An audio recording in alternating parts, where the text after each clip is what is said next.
Se estrenó el documental que relata el crimen de Fernando Báez Sosa. Hay una gran sorpresa que 6 de los 8 rugbyers condenados dan su testimonio. También algunas familias de estos rugbyers, cómo están viviendo en la cárcel, cómo recuerdan aquella noche trágica. Vamos a hablar con Fernando Burlando sobre esto, a ver cómo le cayó a la familia también. ¿Tati, lo viste? No, yo no lo vi todavía. Yo tampoco lo vi. A mí me impresiona mucho, la verdad, haber hecho la cobertura, volver a pasar por eso. Me impacta cómo debe estar viviéndolo la familia de Fernando. Absolutamente. Porque... ¿Sabes lo que es el desgarrador?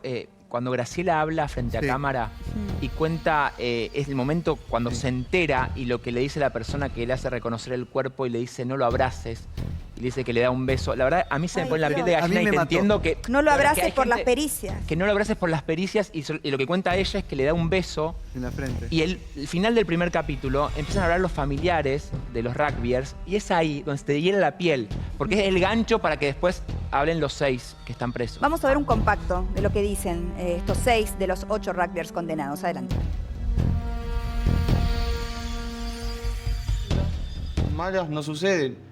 El tema es cuando hacemos las cosas sin pensar, suceden las tragedias. Mi mamá me decía, yo sé que vos no hiciste nada, yo sé que vos no fuiste, que vos no estuviste, pero yo le dije, mami, estuve ahí, yo no quiero que te lleve ninguna sorpresa de nada. Yo desde el primer momento le conté todo lo que pasó, porque yo entendía que si había hecho algo lo tenía que decir.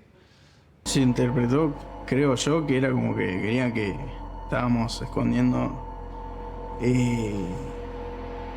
la muerte en sí, y no. Sé que en algún momento también voy a tener que continuar con mi vida afuera de esto y espero que sea de la mejor manera. Yo rezo mucho.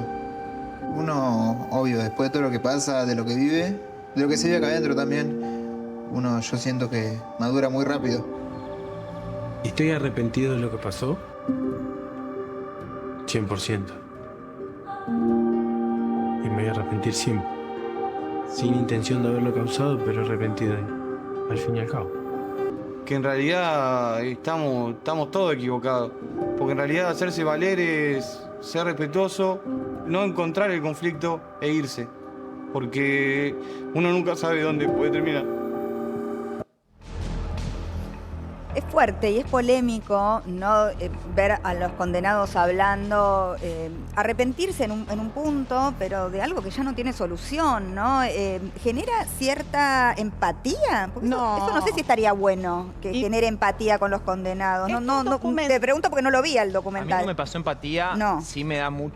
Como el documental empieza contando los amigos de Fernando, las vacaciones, cuentan la cronología de cómo llegaron el Lebric y demás, hablan Silvino y Graciela y después empiezan a hablar los familiares.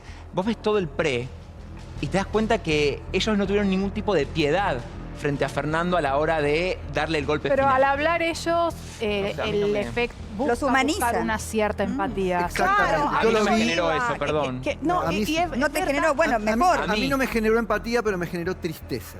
Bueno, sí, es muy triste pero lo que sucedió. Es verdad lo que dice Tati, que esos documentales banalizan un poco la gravedad del hecho y ponen el victimario muchas veces en una posición de celebridad o de estrellas. Viste que hay victimarios que empiezan a recibir cartas de amores en la calle, asesinos que reciben cartas de amores porque son estrellas de series. ¿Y cómo quedan las víctimas? Habrá que ver qué pasa después con esto, ¿no? Melchor Romero, que es el lugar, recordemos, donde están detenidos los 8, hablaron 6, vamos a recordar también 6 de los 8. Habrá que ver qué es lo que sucede con esto, ¿no? Si les modifica en algo. No puede. No, entiendo que no, eso se lo vamos a preguntar sobre si quieres Burlando, pero entiendo que no, pero el punto es, incluso, no solamente, como bien dice Carla, qué pasa con el afuera, sino qué pasa con lo intramuros. Claro, entiendo. Igual ellos están bastante aislados ahí, sí, ¿no? Están aislados, pero... ¿Se muestra la escena en donde lo matan a Fernando? Es tremendo. Y no es una escena recreada, es la verdadera escena. El primer episodio es fuertísimo. A mí, todo el relato que hubo durante todos estos años me impactó, pero la tristeza de esa madre y del chico, y vivencias que fue viéndose de Fernando feliz en ese viaje que iba a hacer, que era mucha ilusión para él porque él tenía otra extracción económica y estaba amado por sus compañeros, consiguió un lugar. Me dio una angustia feroz el primer episodio. Hay algo, Mariana, Pero, que yo la verdad no lo sabía, no sé si ustedes lo sabían. El tema de la foto. Graciela cuenta que siempre le sacaba fotos a Fernando y antes de irse a ese viaje, ahí se me pone la piel de gallina. Tremendo. Le dice Fernando a su madre, mamá, ¿no me vas a sacar la foto? Y le dice Graciela, vos ya sos grande, no te voy a sacar la foto. Y Fernando le dice, mamá, trae el celular y sacame la foto. Y le saca la última foto y se ve esa foto. En la puerta de su... Y Graciela relata ese momento, es de verdad devastador. La pregunta, a mi criterio, ¿no? Porque burlando que ahora lo tenemos, Mariana, como bien dijiste, en comunicación ya, el otro día decía, ojalá sirva este material para generar conciencia, coincido, ojalá sirva para generar conciencia. La pregunta, efectivamente, es a juzgar por lo que acabamos de ver, ¿no? Si esto... genera conciencia, genera tristeza, veo que preguntaba genera morbo, si se vuelve a ver, claro, porque... veo que genera interés, veo que genera todo tipo de emoción, pero digo, genera conciencia en un sentido reflexivo, en un sentido además de horizonte, de futuro, porque escuchábamos recién a uno de ellos decir, yo me di cuenta que no hay que encontrar el conflicto. No, el conflicto vive en nosotros, vivimos en conflicto. Y los varones en general tienen unas maneras muy concretas de resolver los conflictos. Se trata de desterrar esas maneras y entender que los conflictos que tenemos en la escuela, en el boliche, en el hospital, en los espacios de trabajo, en la calle, se pueden resolver de otra manera que no es a través de la violencia física. Y retomo lo que dice Franco con un ejemplo muy concreto, Mariana, de lo que sucedió hace muy pocas horas en Berazategui, con una nena de 16 años que estaba jugando al fútbol en un campeonato femenino y que lamentablemente terminó en el piso, la golpearon familias, al padre le golpearon la cabeza con una llave y está en este momento luchando por su vida. Es decir, las propias familias formaron parte de ese acto de violencia entre adolescentes también. Está en nuestra sociedad, está ahí. O sea, Mariana, hay estudios que muestran que hay comunidades que piden para no divulgar este tipo de violencia porque muchas veces sirven de ejemplo a otros jóvenes que son considerados como héroes de los bullies porque llegaron a este punto de violencia. Entonces muchas veces dicen, no vamos a dar pantalla para este tipo de gente. Este tipo de gente tiene que una sensación encontrada con respecto a la realización de este documental, ¿no? ¿Cuánto hay de invitación a la reflexión y cuánto hay de espectáculo? Eso es lo que creo, ¿no? porque lo que acaba de apuntar Carla es fundamental. Es decir, ustedes saben que esa difusión de imágenes está muy observada, está criticada, genera una especie de efecto contagio. También sabemos que las plataformas necesitan sangre. Esto lo digo porque, digo, no solamente, pero muchas veces necesitan sangre, porque está comprobado que el documental o la ficción con asesinos funciona muy bien en las plataformas, rinde más, son las más vistas, son las más requeridas. Tampoco dejemos de lado esto, porque si no estamos en todo caso haciendo un análisis muy miope. Hay que hacer un análisis amplio y decir, y bueno, sí, funcionan. Ojalá, yo coincido, generen conciencia. Pero es difícil pensar que van a generar conciencia y no solamente morbo. Lo que pasa es que si vas a hacer un documental, no tenerlos a ellos... Es verdad. No, está bien, todo depende. Vamos de vuelta. Podés tenerlo. El tema es cómo está editado, cuál es el mensaje final. A mí lo que me pasó también es con la liviandad... perdón. No, ¿lo tengo burlando o lo tengo ya? Estamos por conectarlo, sí. Con la liviandad que habla Tomei y la hermana de... No sé si me escuchan. Ahí está. La hermana de... La hermana es increíble. La liviandad con la que habla. Hola, Fer, no te veo, pero ¿estás solo por teléfono o tenemos cámara? Ahí está, perfecto. Ahora sí, estamos ahí conectando. ¿Cómo estás? Ahí estás dando A ver. Ahora sí. Ahí te veo perfecto. Muy bien. Muy bien, ahí está, ahora sí. Esa es la vertical. Muy bien, perfecto. Fer, bueno, estábamos viendo un adelanto del documental este que se estrenó, ¿no? Y quería saber si lo habías visto, cuál fue tu sensación, qué siente la familia de Fernando al presentarse este material. Ay, se nos congeló.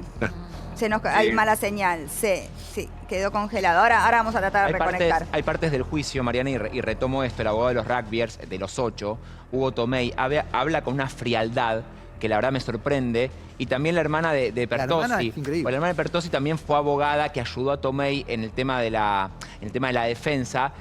y lo hablan como si fuese un hecho aislado. Y obviamente viendo la cronología y esta imagen en loop que hacía referencia a César, que la verdad que se te hiela la sangre cuando ves cómo matan a Fernando con la zapatilla. Al grito esa escena discriminatorio de Negro M, ¿no es cierto? No nos olvidemos de eso, nunca. Lamentablemente nunca está puesto en foco eso. En la condición racista y clasista de este crimen no se contó como correspondía. Es decir, le decimos rugbyers a personas que no son todos rugbyers, y ahí hay también una especie, si quieren, como de clasismo al revés. No existe, pero se entiende lo que quiero decir. Es decir, bueno, ¿por qué estamos estigmatizando tanto a esos deportistas y a la vez creyendo que todos son ricos o de clase media alta? Bueno, no es técnicamente así en las historias personales de estos asesinos. Pero independientemente de eso, la cuestión racial es central para pensar un país que es racista y tiene un racismo que es el peor de los racismos, que es el que no termina de asumir que es racista muchas veces.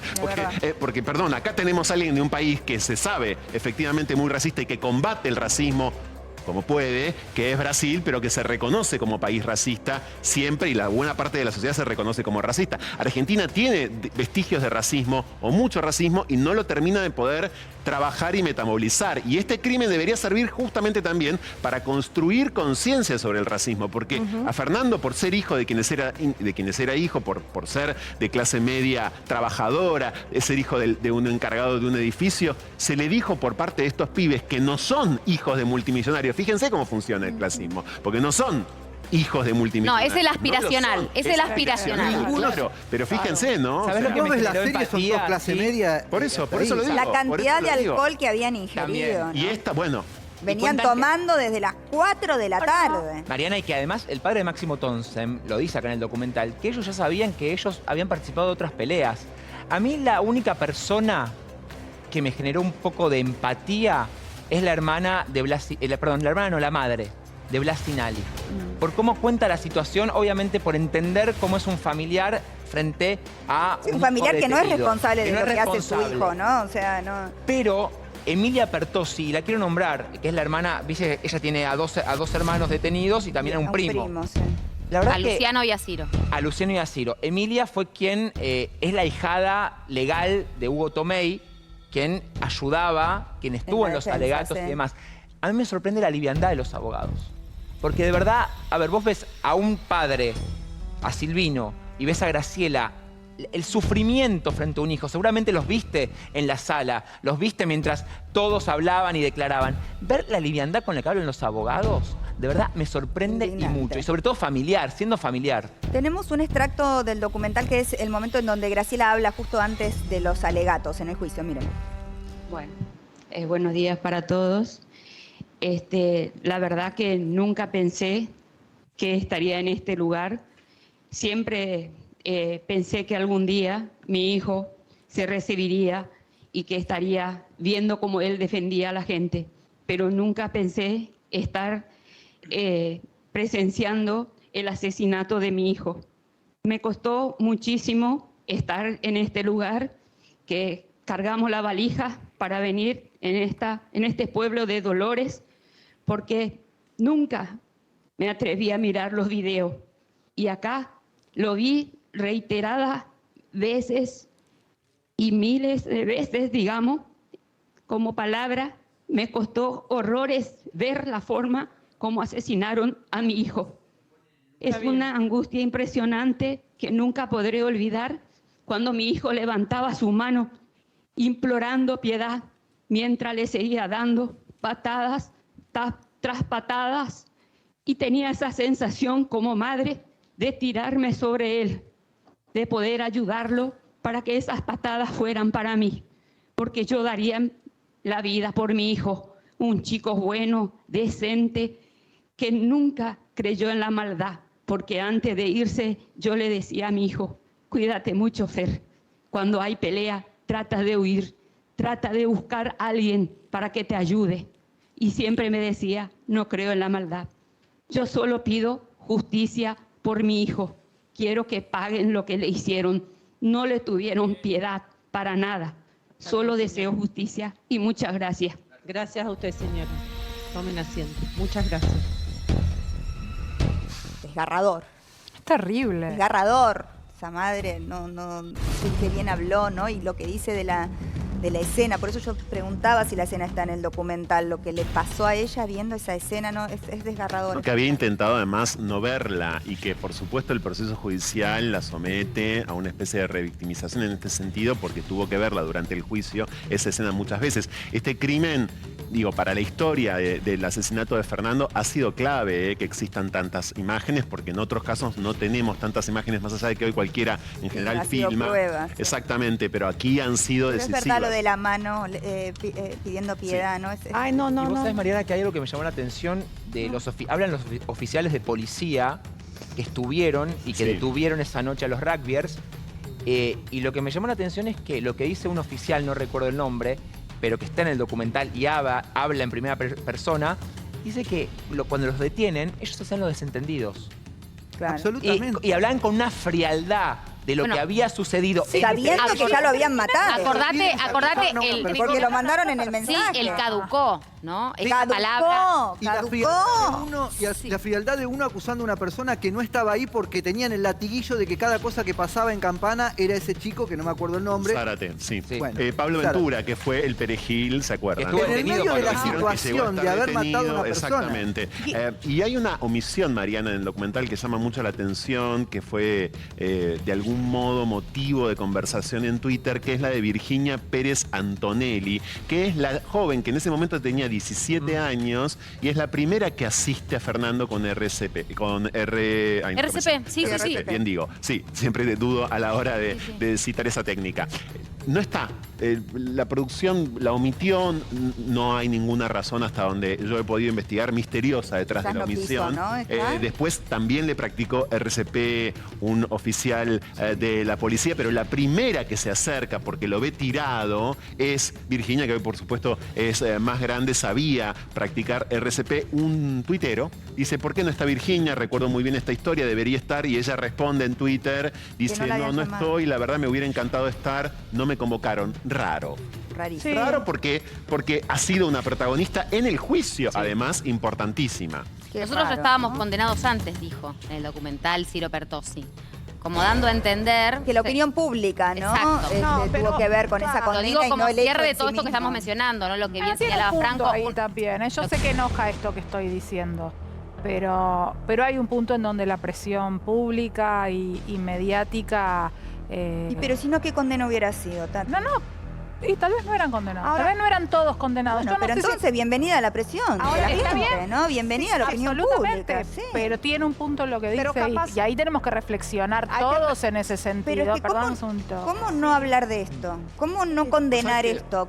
Mira, voy a contar una anécdota. Hace días fui a la Escuela Lenguas Vivas, que es una escuela pública de la ciudad de Buenos Aires, porque me invitó el Centro de Estudiantes, que tiene ahí un espacio de reflexión justamente sobre cómo los varones, van mujeres y varones a la escuela, pero cómo puntualmente los varones resuelven los conflictos. Entonces me senté entre un grupo de alumnos, y me encanta poder contar esto, a escuchar varones contarme cómo intentan resolver los conflictos sin llegar nunca ni a la violencia simbólica, física, emocional, etc. A veces se van de la vaina, me contaban muchos, se tienen que controlar enormemente, pero están tratando de, por supuesto, encontrar otras maneras. Las escuelas están teniendo...